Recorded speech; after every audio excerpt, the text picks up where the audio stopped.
kids, and welcome back to another great episode of God's Story for Kids.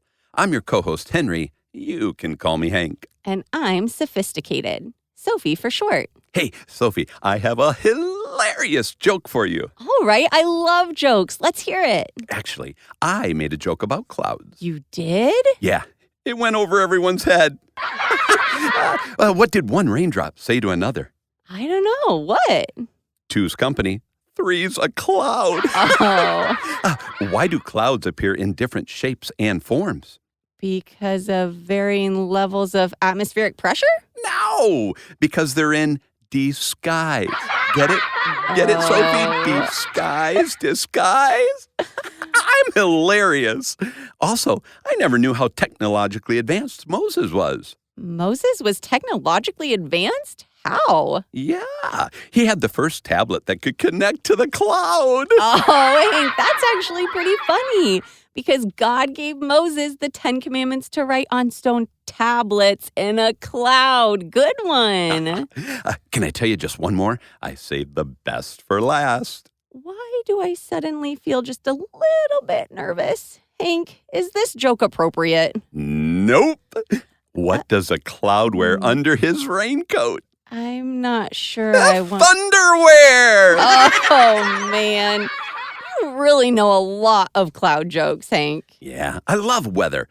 I love when there are big storms and you can feel God's power through the rumble of the thunder.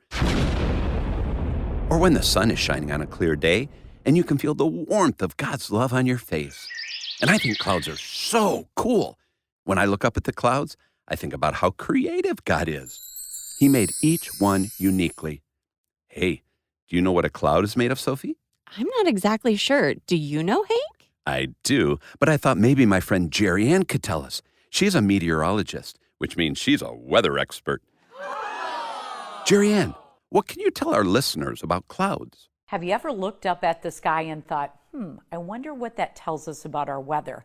Obviously, when we have tons of sunshine, that lets you know it's going to be dry. But there's different layers of clouds. And I wanted to start off by showing you the highest clouds, and those are cirrus clouds. I'm meteorologist Jerry Ann Ritter. I do the weather on the noon and 4 p.m. newscast on WHO 13, and I look at the clouds every day. These are some of my favorites because they're the high wispy clouds. They kind of look like a horse's tail or your hair blowing in the wind, and this usually indicates change is on the way. So the next time you see these clouds, whatever type of weather you may be enjoying, it usually means a pretty decent change. These are the clouds that look like cotton balls, and they're in the mid-levels. They're called cumulus clouds, and this usually means fair weather. Usually it's pretty nice. And then there's the stratus clouds, the low clouds like fog. You can create those in the bathroom by having a hot shower in a cold bathroom, and that's a cloud formation for you. Wow, I didn't know all that. That is so interesting. Yes. And did you know there are actually stories in the Bible about clouds too? Ooh, you know I love a good Bible story, Hank. I have one that comes to mind. What were you thinking about? Well, you know how we've been talking about the Israelites? Yeah, they were God's special people, and God used Moses to rescue them from Egypt. Hooray! Well, did you know that while they were wandering around in the desert after their great escape, God used a cloud to lead them? Oh, that's cool. Look, right here in Numbers chapter 9, it talks about the tabernacle, which was a special structure where the presence of God lived among the Israelites. It says, "On the day the tabernacle was set up, the cloud covered it. But from evening until morning, the cloud over the tabernacle looked like a pillar of fire. Whenever the cloud lifted from over the sacred tent, the people of Israel would break camp and follow it. And wherever the cloud settled, the people of Israel would set up camp. In this way, they traveled and camped at the Lord's command wherever he told them to go." God used the cloud to lead the Israelites. I mean, I knew weather was powerful, but come on, how cool is that? I know, right? What cloud story were you thinking of, Sophie? Well, actually, I was thinking of a story from the New Testament, and it's about Jesus. It comes from Mark chapter 9. Here it is. Jesus took Peter, James, and John and led them up a high mountain to be alone. As the men watched, Jesus' appearance was transformed, and his clothes became dazzling white, far whiter than any earthly bleach could ever make them. Peter didn't know what to say, for they were all terrified. What? Then a cloud overshadowed them, and a voice from the cloud said, "This is my dearly loved son. Listen to him." Whoa. So in my story, God used the cloud to tell the Israelites what to do. And in your story, God used his voice in the cloud to tell the disciples to listen to Jesus. That's amazing. I wonder if God will ever use the clouds to communicate with me. Well, I think he kind of already has, Hank. What? When? Did I miss it? I didn't hear anything. Oh, no. I just get so distracted sometimes. It's hard for me to... Hank, slow down. I'm not saying God used his voice to talk to you through a cloud, but think back to what we were talking about earlier. You were telling us how much you love weather, right? Yeah? You told us about how you feel God's power through the rumble of the thunder and his love through the warmth of the sunshine. Right. And I said I see how creative God is when I look at how each cloud is made uniquely. So what? Hank, it sounds like God uses weather to connect with you. I still don't get it, Sophie. All those little times that you see something and think of God, that's God connecting with you.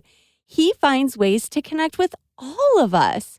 We just have to pay attention so we don't miss it. Huh? I've never thought about it like that, but you're right. God uses weather to focus my thoughts on him a lot. How does God connect with you, Sophie? Well, I feel close to God when I listen to worship music. Sometimes a certain phrase of a song will stand out to me while I'm singing, and it usually has something to do with what's been on my mind lately. I think that's God giving me reminders of his truth and his love. Hey, what about you, kids?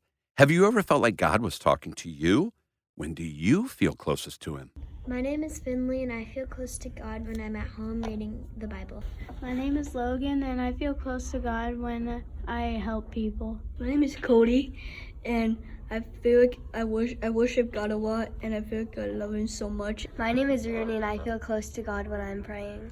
My name is Kaylin, and I feel closest to God when I'm at church. I'm Kelly, and I feel close to God when I'm listening to Hope's music. That's awesome. God is always trying to get our attention, whether it's through clouds or music or whatever it might be, because he loves us.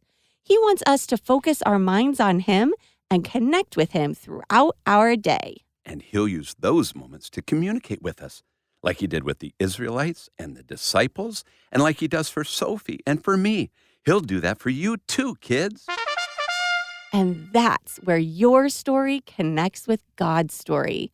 So open your eyes and your ears and your heart and your mind to pay close attention to ways God is trying to connect with you this week. And if you're not sure what he's up to, talk to him about it. Ask him to show you. And no matter what, Hope Kids, always remember that you matter. You are loved, and you are part of God's story.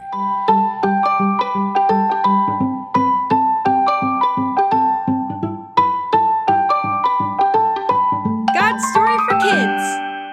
Thanks for joining us for this week's episode of God's Story for Kids. It's easy to find us here each week by hitting the subscribe button and then let your friends know how much you love it. And if you're looking for more ways to plug into Lutheran Church of Hope's annual theme, the whole Holy Bible in a year, check out our website for weekly family devotions and other resources for kids and adults. And if you're local, we hope to see you at Hope Kids on weekends and Wednesdays. We'll see you next week. God loves you.